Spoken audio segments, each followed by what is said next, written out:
कार्यात्मक क्लासेस में कौन कौन गए थे? ठीक है, तो कैसा रहा एक्सपीरियंस, कोई बताएगा? आम्ही ज्या वर्गामध्ये गेलो होतो त्या ठिकाणी तीव्र आणि अतितीव्र मुलांचा वर्ग होता.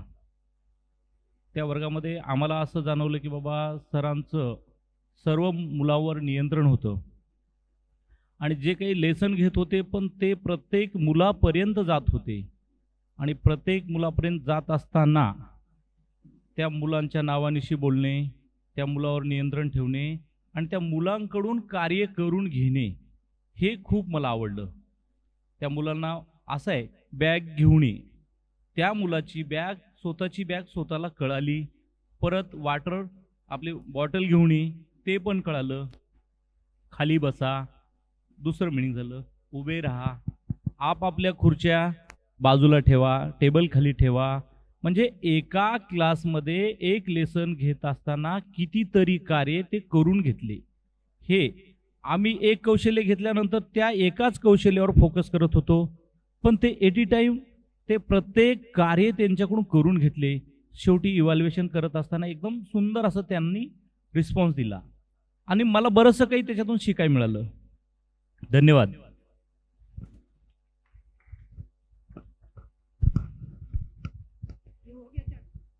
हेलो हेलो हेलो, अच्छा एकेडमिक क्लासेस में कौन कौन गए थे? हाथ ऊपर करेंगे. मैडम आप आपका एक्सपीरियंस शेअर करेंगे थोडा? चिले मॅडम आमच्या वर्गात गेलो होतो आम्ही. तिथे मॅथचा पिरियड होता आणि 8 संख्या त्या शिकवत होत्या आणि एकूण वर्गात आज 5 मुलं होते, पण त्यातले 2 हायपर ॲक्टिव्ह होते आणि एक ऑटिझम होता. त्यामुळे त्यांची थोडीशी कसरत होत होती, पण त्यांनी खूप छान मॅनेज केलं. म्हणजे जो हायपर ॲक्टिव्ह होता तो थोडासा ॲग्रेसिव्ह झाला, तर त्याला लगेच बाहेर पण त्यांनी फिरायला पाठवलं होतं एका दादाबरोबर. आणि एक ऑटिझम आणि तसं ते मुलं होते, पण छान मॅनेज केलं. खूप छान प्रकारे त्यांनी आर्ट रंगून वगैरे घेतला आणि सगळे 5ही मुलं 5 वेगळ्या प्रकारचे असल्यामुळे थोडासा मॅनेज व्हायला कठीण जात होता वर्ग, पण त्यांनी चांगला प्रयत्न केला.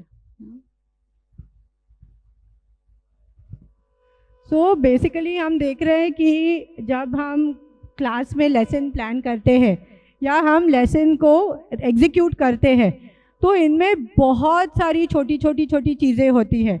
ऐसे नहीं है कि ये कोई फॉर्मूला है कि एक करो, दूसरा करो, तीसरा करो, हो जाएगा. तो इंग्लिश में एक कहावत है कि the whole is greater than the part.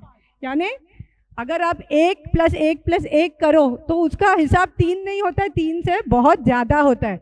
तो आप सब भी जो क्लास में करते हो वो तो पूरा जादू है, क्योंकि आप एक एक एलिमेंट पे ध्यान देते हो, पर उससे बच्चों को बहुत सारा फ़ायदा होता है. ठीक है, तो क्लासरूम में हम जब लेसन करते हैं बहुत सारे फैक्टर्स होते हैं, पर आज और इस ट्रेनिंग के लिए हम 4 स्पेसिफिक चीज़ों के बारे में बात करने वाले हैं. Nilesh, run the animation. एक है समय का उचित उपयोग. आप जब क्लासरूम में गए थे, हाँ बाद में शेयर करेंगे, ठीक है, सबको चांस मिलेगा. एक पहले समय का उचित उपयोग कैसे करना है. हमारा जो भी टाइम है 30 मिनट्स है या 40 मिनट है, उसको कैसे सबसे बेहतर तरीके में हम इस्तेमाल कर सकते हैं ताकि सबसे ज़्यादा सीख बच्चों को मिल सकती है. दूसरा, आवाज़ का उत्तम उपयोग. ये बहुत ही इम्पॉर्टेंट है. हमारे आवाज़ से बच्चों को हम आकर्षित कर सकते हैं, उनको कंट्रोल कर सकते हैं, बिहेवियर्स कंट्रोल कर सकते हैं, उनको इन्फॉर्मेशन दे सकते हैं. तो आवाज़ का अच्छा उपयोग भी बहुत ही ज़रूरी है. फिर जब हम सिखा रहे हैं तो हम एक ही रफ्तार में सिखाते नहीं हैं.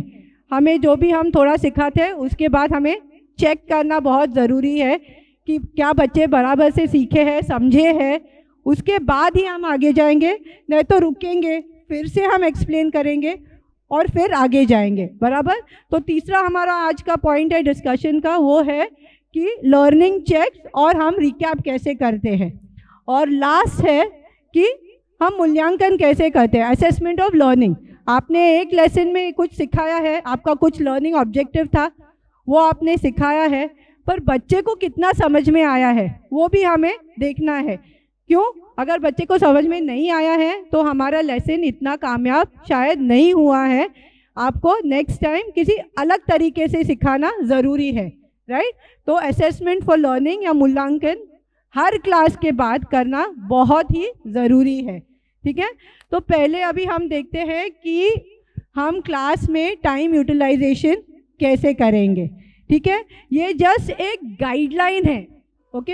ऐसे नहीं है कि इधर जो लिखा है वही आपको एग्जैक्ट टू एग्जैक्ट फॉलो करना है। तो इसमें थोड़ा चर्चा करते हैं।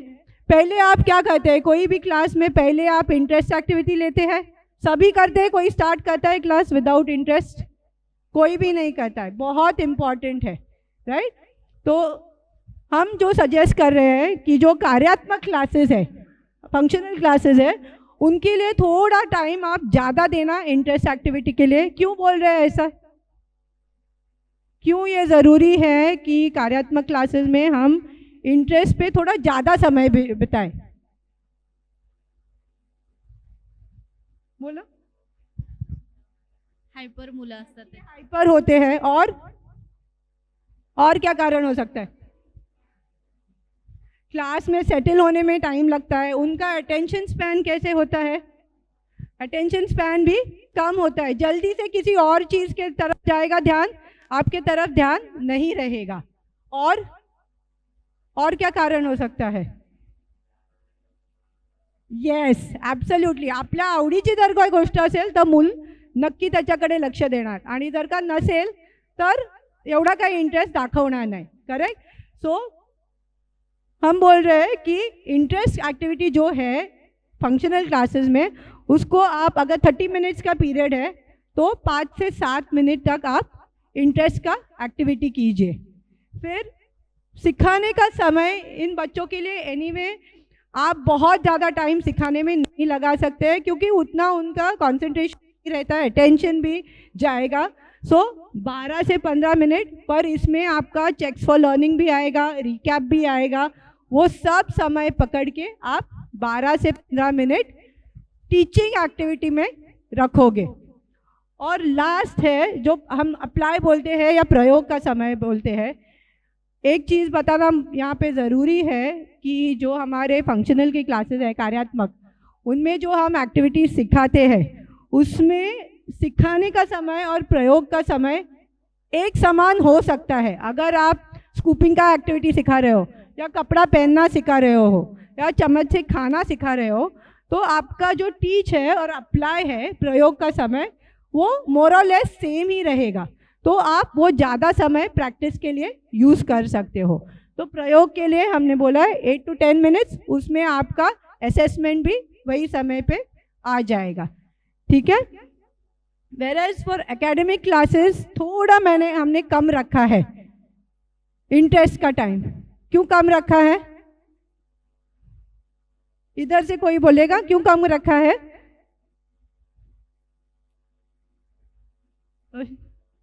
एजुकेबल बच्चे हैं, अटेंशन एक बार ले लिया उनका तो इतना मुश्किल नहीं होता उनको अटेंशन रखने में। आपके पास ध्यान देंगे वो, और उनके दिलचस्पी की और भी चीज़ें होते हैं, तो उनको आकर्षित करना इतना डिफिकल्ट नहीं होता है जितना हमारे फंक्शनल के बच्चों के लिए होता है, राइट।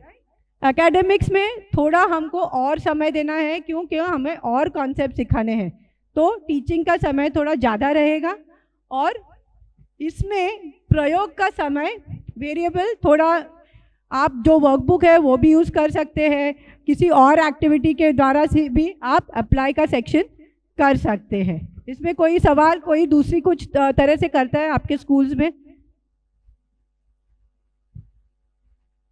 ऐसे ही मोर और लेस 30 मिनट्स का पीरियड हो, 40 मिनट्स का पीरियड हो, जो भी हो, ऐसे ही यही हिसाब से जाते हैं, ठीक है। तो अभी हम लोग जो कार्यात्मक क्लासेस में गए थे अभी हमारे ऑब्जर्वेशन के लिए, ओके। और ऐसे नहीं है कि हर पीरियड में हर लेसन में ऐसे ही करना है। किसी पीरियड में आपका इंटरेस्ट कम होगा, बहुत कम होगा, क्योंकि बच्चों को पसंद है टॉपिक, और टीच का ज़्यादा होगा या अप्लाई का ज़्यादा होगा। किसी दूसरे टॉपिक में आपको इंटरेस्ट के लिए ज़्यादा टाइम देना पड़ेगा। तो ये फ्लेक्सिबल है, ऐसे कोई नहीं है हार्ड एंड फास्ट रूल, पर आपको तीनों चीज़ें करनी है क्लास में एक पीरियड में। और उपयुक्त समय देना है उन एक्टिविटीज़ के लिए, ठीक है। इसीलिए ये जस्ट एक गाइडलाइन है, ऐसे कोई हार्ड एंड फास्ट रूल नहीं है इसके लिए। Nilesh next slide. ओके, तो कार्यात्मक क्लास में जो गए थे अभी, राइट, तो समय के लिए आपने क्या देखा कि कैसे समय का यूटिलाइजेशन हुआ, टाइम उन्होंने कैसे यूज़ किया। तो कौन कौन गया था, जस्ट हैंड्स अप कीजिए, मैं माइक पास कर देती हूँ।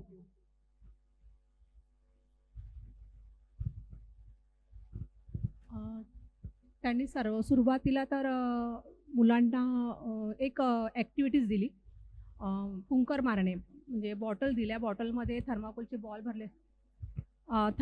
बॉल भरलेले होते, मुलांना फुंकर मारायला लावले, सर्व मुलांनी फुंकर मारण्याचा छान प्रयत्न पण केला. आणि त्यानंतर मग सरांनी त्यांचं जो विषय होता त्या विषयावर त्यांनी कम्युनिकेशन, म्हणजे रोजच्या जीवनातील ज्या वस्तू आहेत त्या वस्तूंची ओळख त्यांनी घेतलं मुलांकरता. आणि वर्गामध्ये मुलं सिव्हिअर प्रोफाऊंड लेवलचे होते. आणि मग सरांनी शिकवायला सुरुवात केली. सर्वात आधी सरांनी सगळ्या वस्तू दाखवल्या मुलांना एका ट्रेमध्ये, की कोणत्या वस्तू म्हणजे तुम्हाला ओळखायच्या आहे. प्रत्येक मुलांना विचारल्या त्या वस्तू, आणि नंतर मग त्या वस्तू सरांनी झाकून ठेवल्या.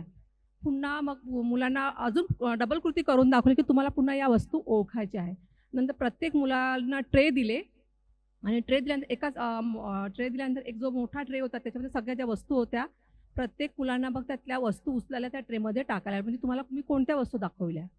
त्याप्रकारे मग प्रत्येक म्हणजे मुलांनी छान प्रयत्न केला एक एक वस्तू उचलण्याचा. आणि त्या उचलण्यासोबतच त्यांना त्या वस्तूची नावंसुद्धा विचारले.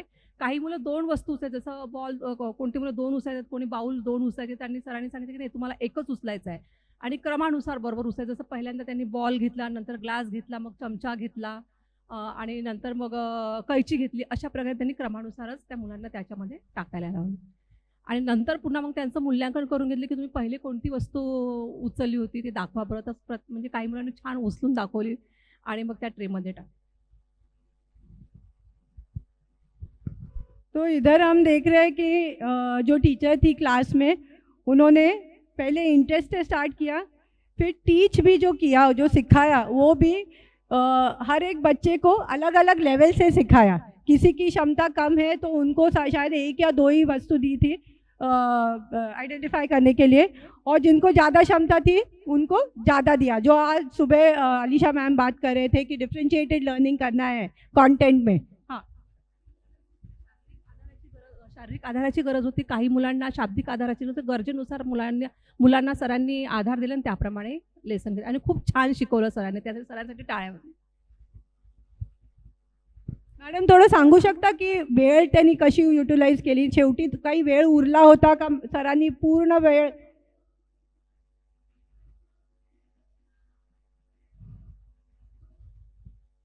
मुलांकडून पुन्हा त्या वस्तू दाखवल्या आणि वस्तूंची नावं विचारले त्यांना. तो अगर हमारा एक्टिविटी थोड़ा जल्दी ख़त्म हो जाए, ऐसे भी हो सकता है कि आपने कुछ प्लानिंग किया हो, पर कभी कभी एक्टिविटी जल्दी ख़त्म हो जाता है. बच्चे उस दिन मूड में हैं, सब लोग कोऑपरेट कर रहे हैं, बहुत अच्छे से जा रहा है. ऑब्जर्वेशन के लिए जब टीचर्स आते हैं तो हमेशा ऐसे होता है, ऐसे नहीं है कि रोज़ के रोज़ ऐसे होता है, पर ऑब्जर्वेशन के लिए जब आते हैं लोग बाहर से, तो हमारे स्कूल में भी वही होता है. बच्चे एकदम बेस्ट बिहेवियर पे होते हैं और फटाफट सब काम हो जाता है. तो पर सर के पास दूसरा एक कोई प्लान था कि बच्चों को खाली बैठने नहीं देंगे. एक पहले का जो प्लान किया हुआ एक्टिविटी ख़त्म हुआ है, तो दूसरा भी उनके पास कुछ था रेडी जो वो कर सकते हैं. और किसी को इनपुट देना था ये साइड से? किसी ने हाथ ऊपर किया था?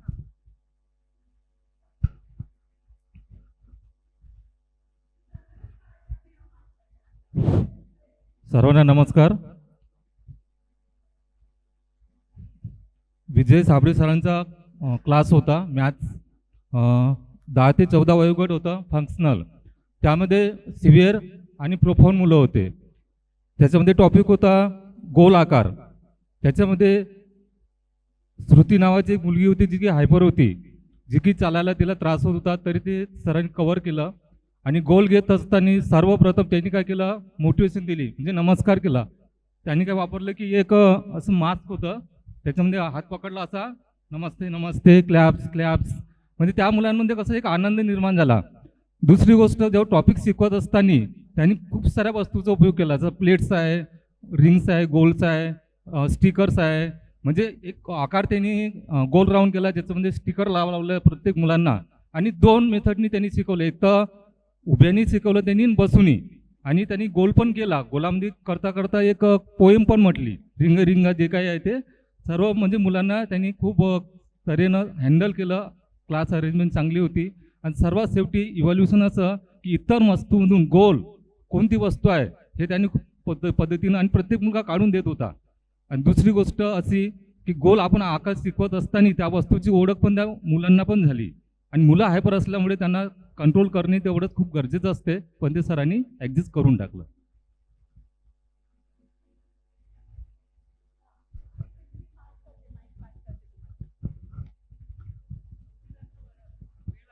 म्हणजे तुम्ही जो समय म्हटलाय त्यांचा वेळ वाचलेला होता आणि त्याच्यात त्यांनी परत ते रिंगा रिंगा रोजेस घेतलं मुलांना. आणि एक मुलगा हायपर होऊन बाहेर पडत होता, तर म्हणजे त्याला पण इन्व्हॉल्व करून घेतलं. सगळ्यांनी हात पकडून आम्हाला पण त्यांनी सांगितलं आपण इन्व्हॉल्व हो, आणि मग आम्ही ते त्याच्याकडनं कृती करून घेतली.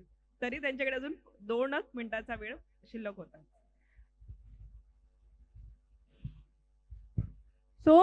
सर ने ऐसे एक्टिविटी चुना था बाद में जब टाइम बचा था जो कॉन्सेप्ट को भी रीइंफोर्स कर रहा है और बच्चों को मज़ा भी आ रहा है. तो ऐसे नहीं कि फिर से और एक वर्कशीट दिया उसमें ही कलरिंग करो, नहीं तो शेप्स का किया. कोई फन एक्टिविटी करके वही टाइम उन्होंने अच्छे से यूटिलाइज किया.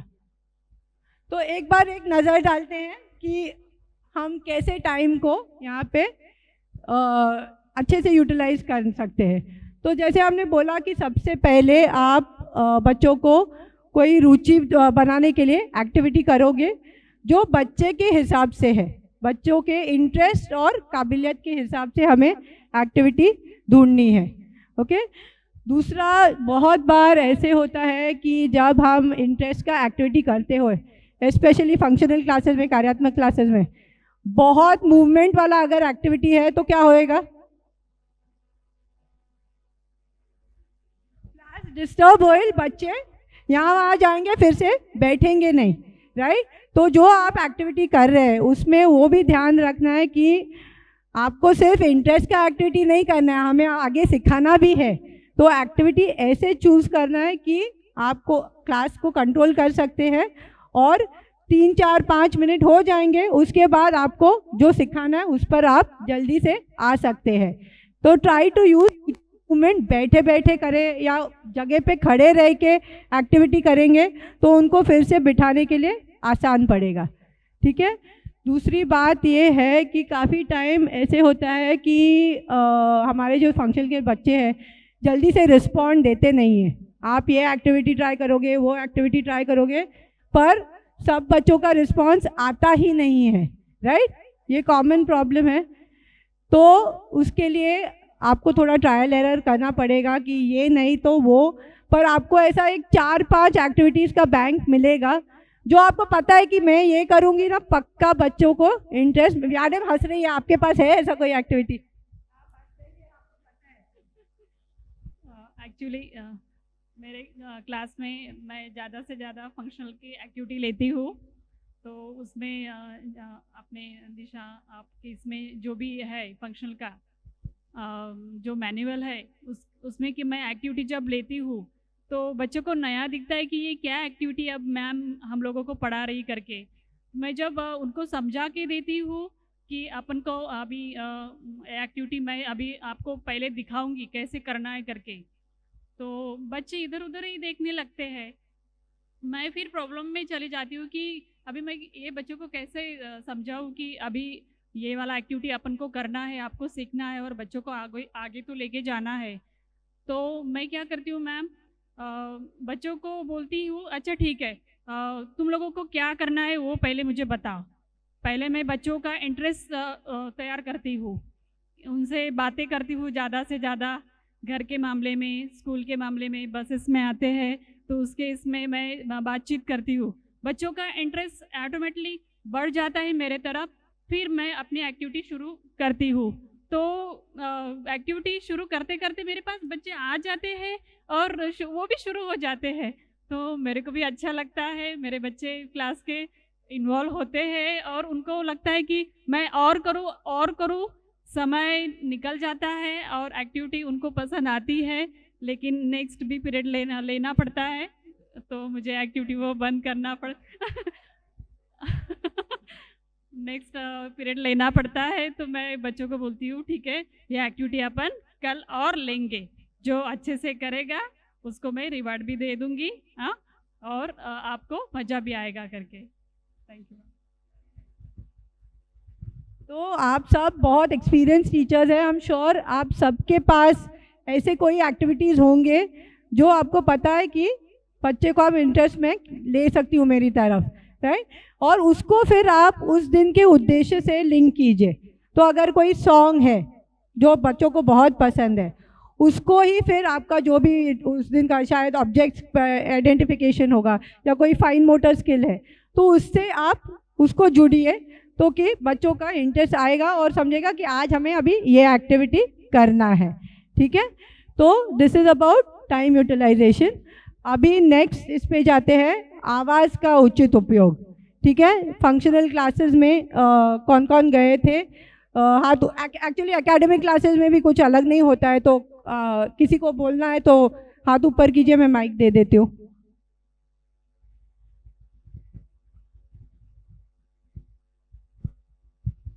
आम्ही ज्या वर्गावरती गेलो होतो त्या वर्गाच्या वर्गशिक्षिका होत्या रेखा पाटील मॅडम।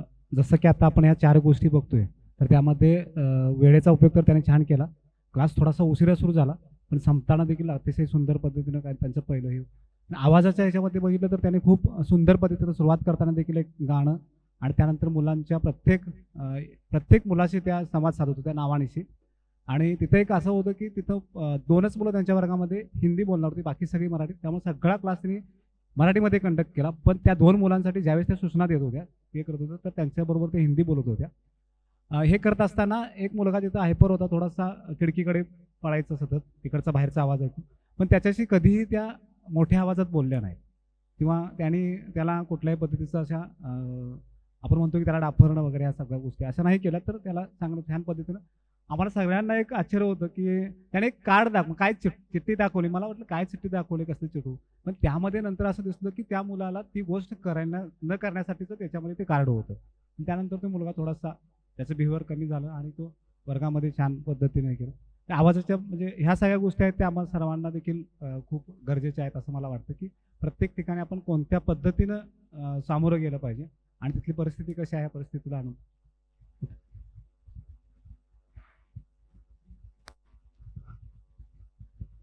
और कोई शेयर करना चाहेगा?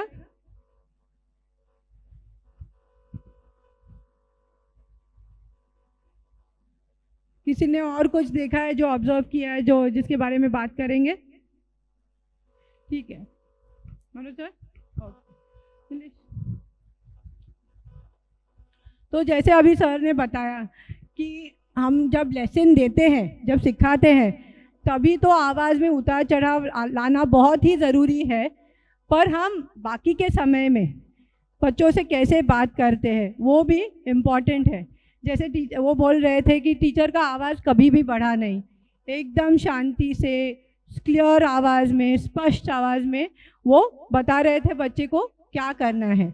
तो हम जो बोलते हैं मॉडलिंग, तो हम जैसे करते हैं वैसे ही बच्चे सीखते हैं। अगर हमारा आवाज़ उठता है, और उठता है कभी कभी क्योंकि हमारा जॉब बहुत स्ट्रेसफुल होता है, पर हमें बहुत कॉन्शियसली समझना चाहिए कि जो हम कर रहे हैं वही एक दिन बच्चे भी फॉलो करेंगे। तो इसके लिए आवाज़ हमारा बहुत स्थिर, सॉफ्ट और काम आवाज़ में हमें बात करनी है बच्चों से, राइट।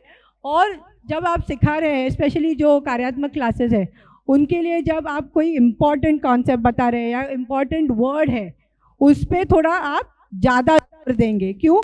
फिर उनका अटेंशन उधर आएगा कि टीचर का वॉइस चेंज हुआ है, वो उनको समझ में आएगा कि इस पे मुझे थोड़ा ज़्यादा ध्यान देना है, राइट।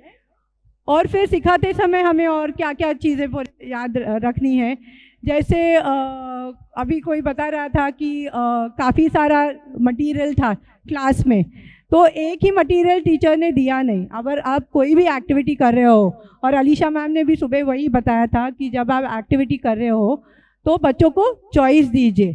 तो अगर आपका एक्टिविटी है फाइन मोटर के लिए, इवन पिंसर ग्रिप के लिए, आप अलग अलग चीज़ें रख सकते हैं। आप चना रख सकते हैं, आप बटन्स रख सकते हैं, आप पेपर बॉल्स रख सकते हैं। तो बच्चों को चॉइस दीजिए कि क्या यूज़ करना है और उनको उस दिन कौन सा चीज़ से काम करना है, ठीक है। और जो आप सिखाएंगे वो छोटे छोटे हिस्सों में हम बांट के ही सिखाते हैं, क्योंकि बच्चों का अटेंशन ज़्यादा नहीं होता है, तो छोटे छोटे हिस्सों में ही हम बच्चों को सिखाएंगे। नेक्स्ट आते हैं हम रिकैप की ओर। ओके, तो रिकैप की ओर में हम जब पढ़ाते हैं तो आप बच्चों को प्रश्न पूछकर या कोई छोटी एक्टिविटी करके आप अंदाज़ा लगा सकते हैं। जो नॉन फंक्शनल बच्चे हैं उनको भी आप उनके बॉडी लैंग्वेज से क्या वो ध्यान दे रहे हैं, उनको समझ में आ रहा है कि नहीं, इसका आप पता लगा सकते हैं। और हमने क्या बोला पहले कि हमारे जो फंक्शनल क्लासेस है उसमें हमारा टीच और अप्लाई में हम ज़्यादा फ़र्क नहीं नहीं करते हैं।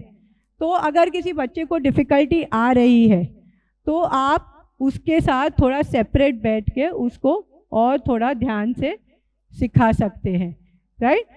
दूसरी बात ये भी है कि जो बच्चे हैं उधर आपको अगर क्यों नहीं समझ में आ रहा है, किधर डिफ़िकल्टी आ रही है, वो भी आप पता लगा सकते हैं।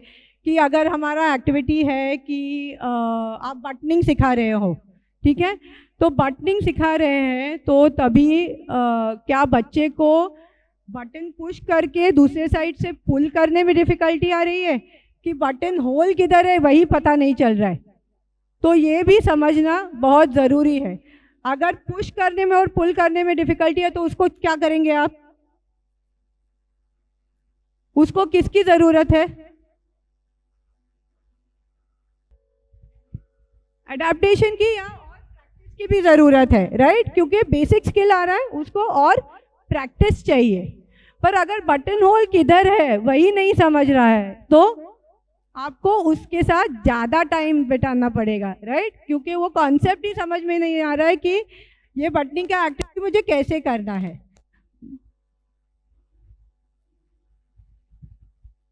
आईने में देख के ये आप अडेप्टेशन कर सकते हैं, मॉडिफिकेशन कर सकते हैं। क्योंकि क्यों बच्चे को समझ में नहीं आ रहा है तो आपकी जो टीचिंग की स्ट्रैटेजी है वो भी चेंज हो जाएगी। तो आप अगर कॉन्स्टेंटली चेक कर रहे हो, आप रिकैप्स कर रहे हो, तो आपको भी पता चलेगा कि बच्चे का क्या लेवल है और उसमें मुझे और क्या करना है, मूल्यांकन।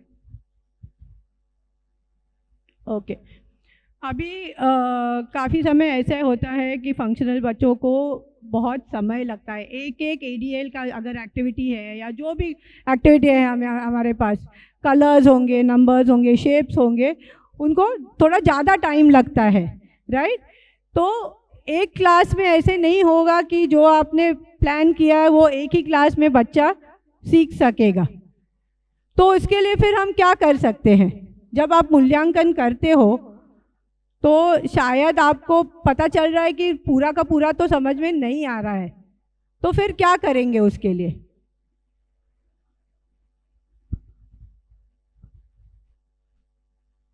टाइम टेबल में हम उसका वही सब्जेक्ट को 2 या 3 बार लेकिन अलग अलग तरीके से उसी टॉपिक को रिपीट करेंगे। मैडम बोल रही है कि टाइम टेबल में एनीवे सब्जेक्ट रिपीट होता है और वो हम बार बार करते हैं, पर हर पीरियड के बाद अब अगर हमें चेक करना है कि बच्चे को समझ में आ रहा है कि नहीं, हाँ, तो उसके लिए कोई हम लर्निंग इंडिकेटर्स भी तय कर सकते हैं कि अगर बच्चा इस दिशा में जा रहा है तो मुझे लगता है कि इसको और प्रैक्टिस देंगे और 4 पीरियड हो जाएंगे और 10 पीरियड हो जाएंगे तो बच्चा सीख सकेगा। जैसे कि अगर आपका एक्टिविटी है कि स्क्रिबल्स या कलर्स, तो बच्चा शायद पूरा ग्रिप से नहीं कर रहा है, पूरा हमारा ग्रिप ट्राइपॉड ग्रिप होता है वो नहीं आ रहा है अभी बच्चे को, पर ऐसे भी पकड़ रहा है, तो ये भी तो स्टार्ट ही है ना कि उसको आस्ते आस्ते हम उसको ट्राइपॉड ग्रिप तक शायद लेके आ सकते हैं। तो ये लर्निंग इंडिकेटर होगा, ये हमारा लर्निंग आउटकम नहीं है, पर वो हमारा फाइनल गोल नहीं है, ये जस्ट इंडिकेटर है कि आज के क्लास में थोड़ा तो बच्चा कुछ सीखा है या नहीं सीखा है, राइट? और कोई ऑब्जर्वेशन देना चाहता है फंक्शनल क्लासेस के लिए? और आपने क्या ऑब्जर्व किया?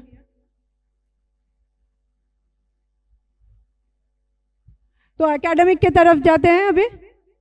एकेडमिक क्लासेस में कौन कौन गए थे?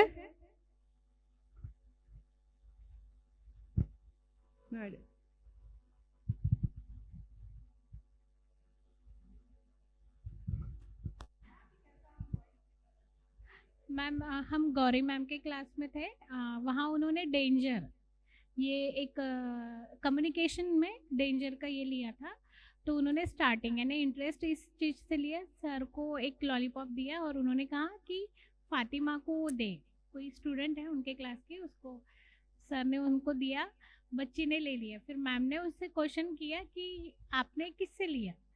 तो उसने बोला कि हाँ मैं सर से लिया। तो आप पहचानते हो? नहीं। तो ये लेना डेंजर है, स्ट्रेंजर इज अ डेंजर। वो बार बार मुझे उनका वो बहुत अच्छा लगा कि वो पूरे इसमें पीरियड में वो रिपीट कर रहे थे और बच्चों को भी वो अच्छे से यानी डेंजर, ये आज का विषय है डेंजर, ये यानी डेंजर लोगों से हमें सावधान होना चाहिए। हाँ, और घर में और स्कूल में कौन कौन सी ऐसी चीज़ें हैं डेंजर वाली, वो उन्होंने एक एक करके ब्लैक बोर्ड पे स्टिक किया और बच्चों को एक एक पिक्चर का पूरा डिस्क्राइब किया कि क्या है क्या नहीं। और बच्चे भी पूरी तरह से इन्वॉल्व थे, उन्होंने हर छोटे छोटे पिक्चर्स का बताया कि हाँ रोड पे चलते वक्त मोबाइल नहीं चलाना चाहिए या रोड पे खेलना नहीं चाहिए, हर चीज़ उन्होंने। और जैसे कि सॉकेट में मोबाइल का सॉकेट लगा है और मोबाइल यानी चार्जिंग कर रहे हैं और गेम खेल रहे हैं या फ़ोन लेना, ये भी डेंजर है। तो बच्चों ने वो लास्ट में बहुत अच्छे से उनको रिपीट कराया, यानी अप्लाई जो भी हुआ उनका वो देखा उन्होंने और बच्चों ने पूरे तरीके से अच्छे से यानी बताया कि हाँ danger is a stranger is a danger. हाँ हाँ।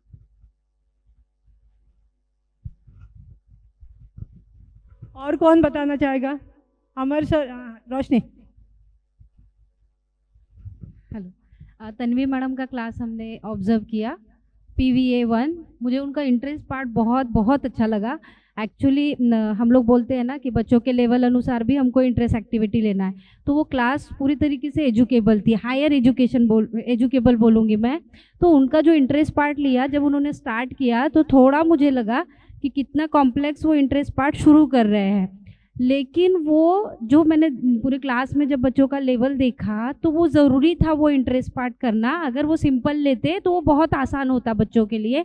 तो उन्होंने बुक में कुछ चित्र दिखाए और पूछा कि ये क्या है, तो बच्चों ने कहा कि सिग्नल है। फिर सिग्नल में क्या देखते हो आप? तो उन्होंने कहा कलर्स। तो कलर्स में कौन से कलर्स देखते हैं? तो उन्होंने कहा, बच्चों ने रेड, ग्रीन, येलो। तो रेड क्या बताता है आपको? तो उन्होंने कहा रेड मतलब स्टॉप।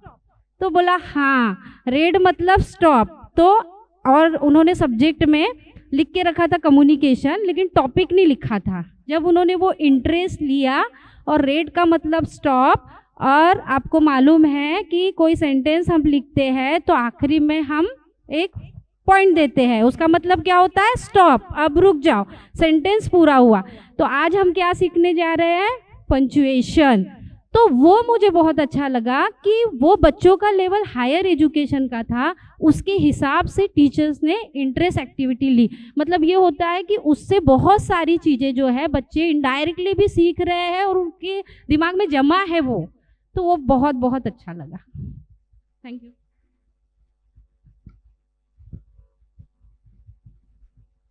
और कौन गया था एकेडमिक क्लासेस में? Sir,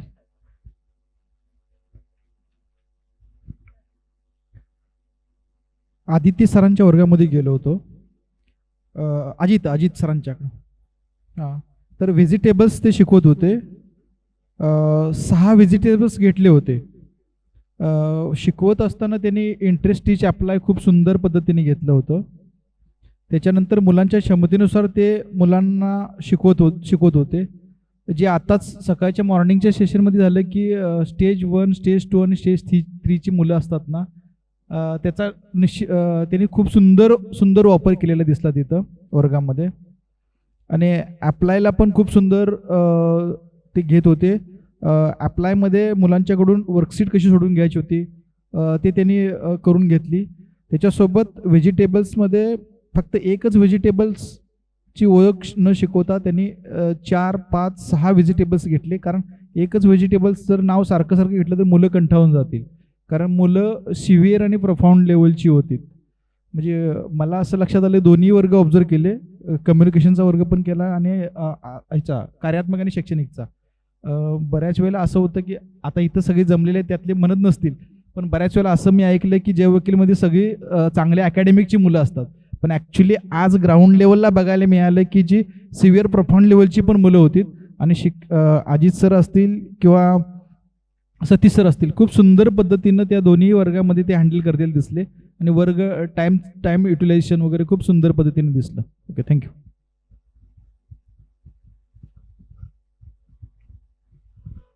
thank you everybody. Specially जो रोशनी ने बताया उसके बारे में थोड़ा मैं बात करना चाहूँगी कि जो हमारे एकेडमिक के बच्चे हैं, शैक्षणिक बच्चे हैं, उनके लिए अगर आप ऐसा इंटरेस्ट एक्टिविटी ढूंढते हो या करते हो जिसमें उनका पूर्व ज्ञान भी हम यूटिलाइज कर सकते हैं, तो इसका बहुत फ़ायदा होता है, क्योंकि इंटरेस्ट भी आता है और उनका जो पहले का नॉलेज है वो भी हम एक्टिवेट कर रहे हैं.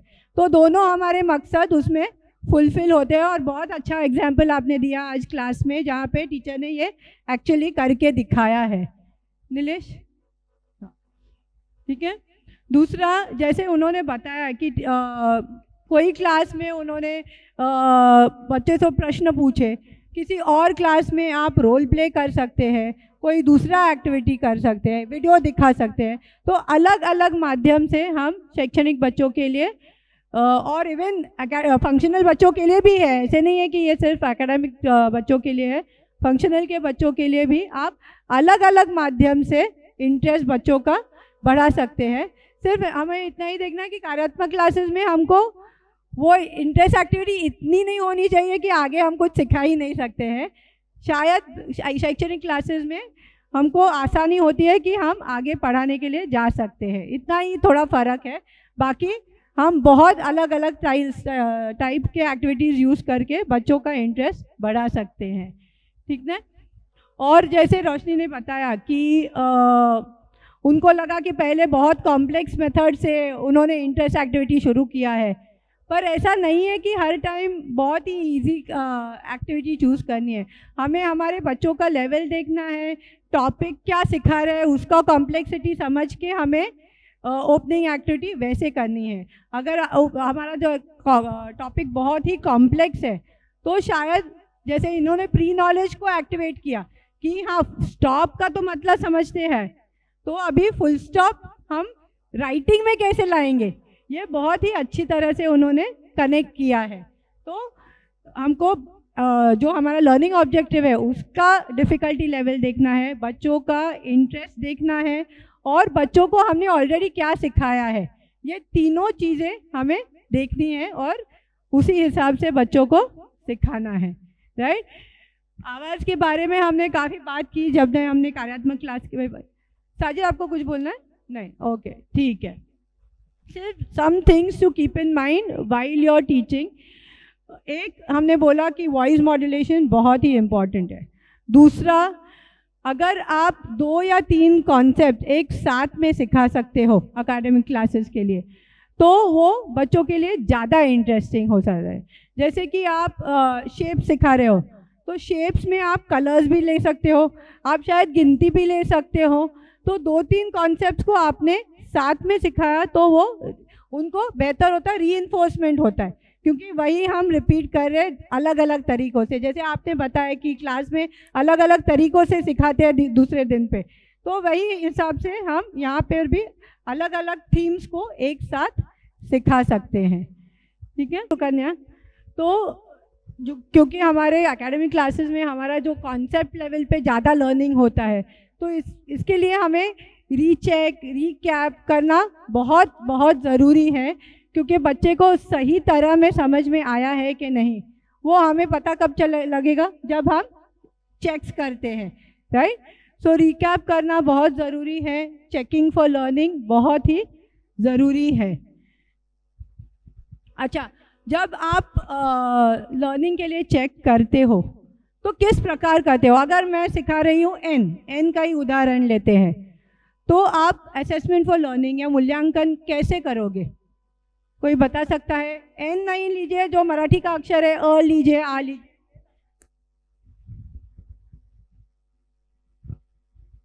टीचर जब एन पढ़ा रहा है तो उससे पहले उन्होंने ए तो एम तक पढ़ाया ही होगा, तो मैं 4 अल्फ़ाबेट कुछ तो भी लिखता हूँ ब्लैक बोर्ड पे, और जो मैंने पढ़ाया उनको बोलता हूँ कि राउंड सर्कल कीजिए।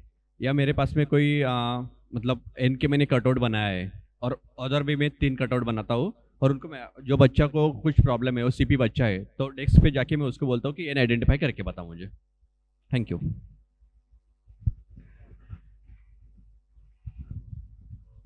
और कोई बताएगा आप कैसे असेसमेंट करोगे? कोई भी अक्षर लीजिए, कैसे असेसमेंट करेंगे क्लास के एंड में?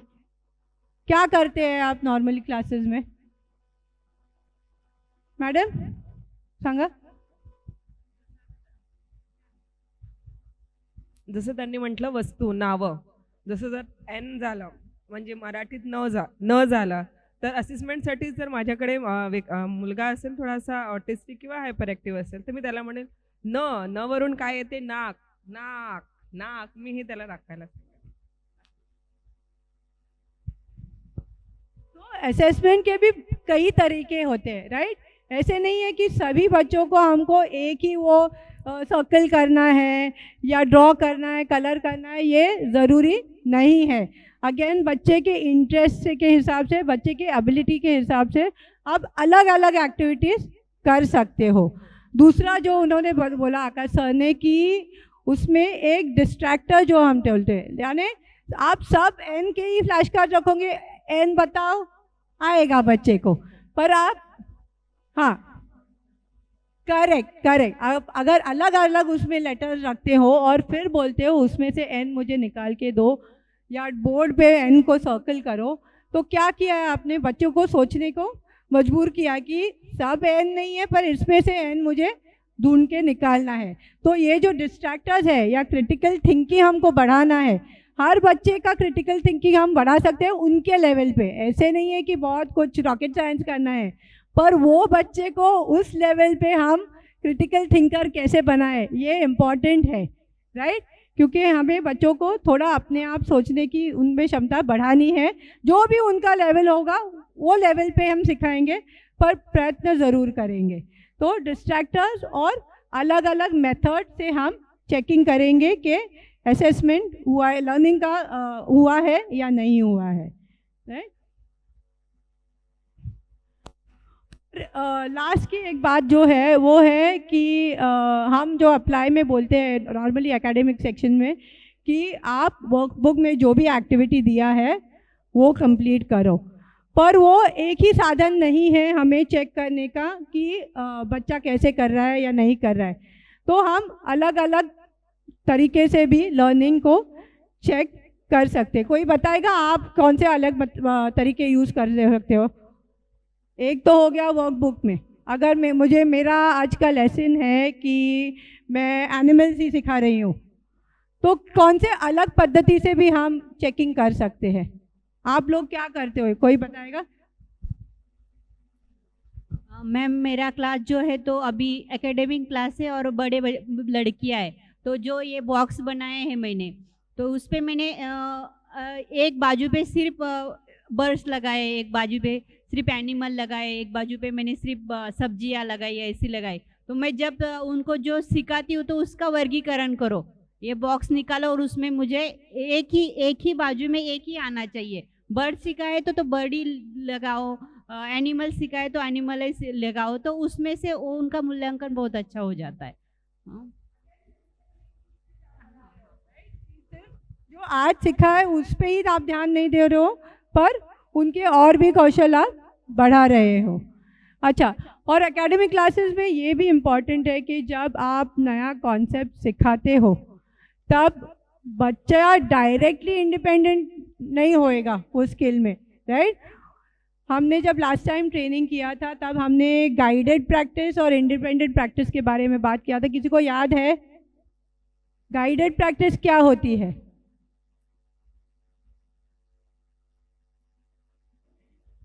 हम उनको हेल्प करते हैं, हम उनके पास है, जब मदद लगती है तो हम उनको हेल्प देंगे। अगर कुछ कॉन्सेप्ट समझ में नहीं आ रहा है तो वो उधर के उधर एक्सप्लेन करेंगे, तो उसको बोलते हैं हम गाइडेड प्रैक्टिस। और इंडिपेंडेंट प्रैक्टिस की क्या ज़रूरत है? गाइडेड प्रैक्टिस तो हम करते ही है ना क्लास में, तो फिर इंडिपेंडेंट प्रैक्टिस की क्या ज़रूरत है?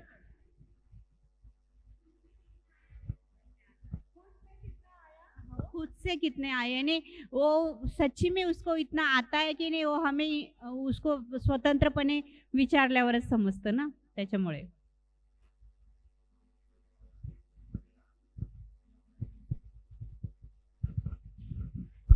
जो गोल इंडिपेंडेंट जो है ना मैम, वो भूले ना, इसलिए हम उसका जनरलाइजेशन करते रहना जरूरी है हमें, इसलिए हम without any support, without any prompt क्या बच्चा कर रहा है, और अगर बच्चे को कुछ डिफ़िकल्टी आ रही है तो क्या वो खुद म खुद उसको सॉल्व कर सकता है, क्या हर टाइम टीचर को बुलाना पड़ता है, ये भी हमें समझ में आ जाए। हम जो बोलते हैं बच्चे को इंडिपेंडेंट करना है, इंडिपेंडेंट करना है, तो ये भी एक तरीका है कि बच्चा खुद म खुद उस प्रॉब्लम को, उस कठिनाई को सॉल्व करता है या नहीं करता है, राइट। तो जनरलाइजेशन के लिए भी और थिंकिंग स्किल्स बढ़ाने के लिए भी हम इसका इस्तेमाल कर सकते हैं। और किसी को कुछ ऑब्जर्वेशन शेयर करना है? हाँ,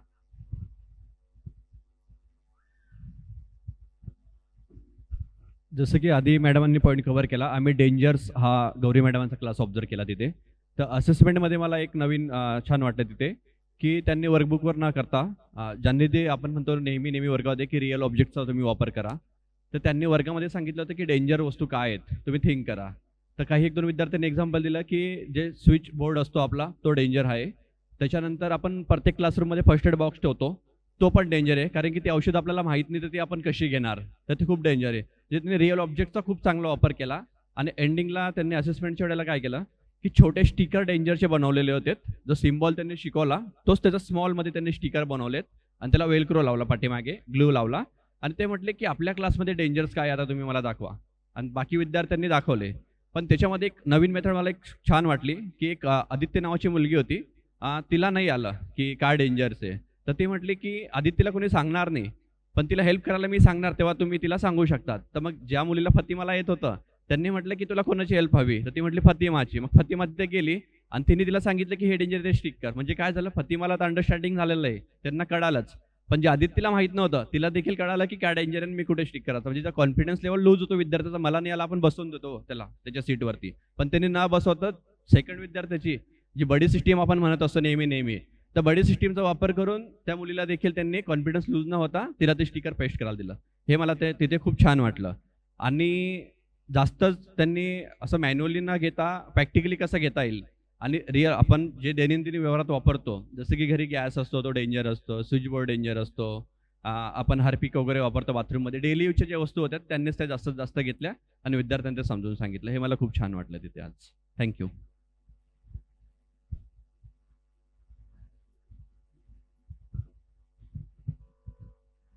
तो यही मैंने स्टार्टिंग में भी कहा था कि टीचिंग यानी मैजिक है।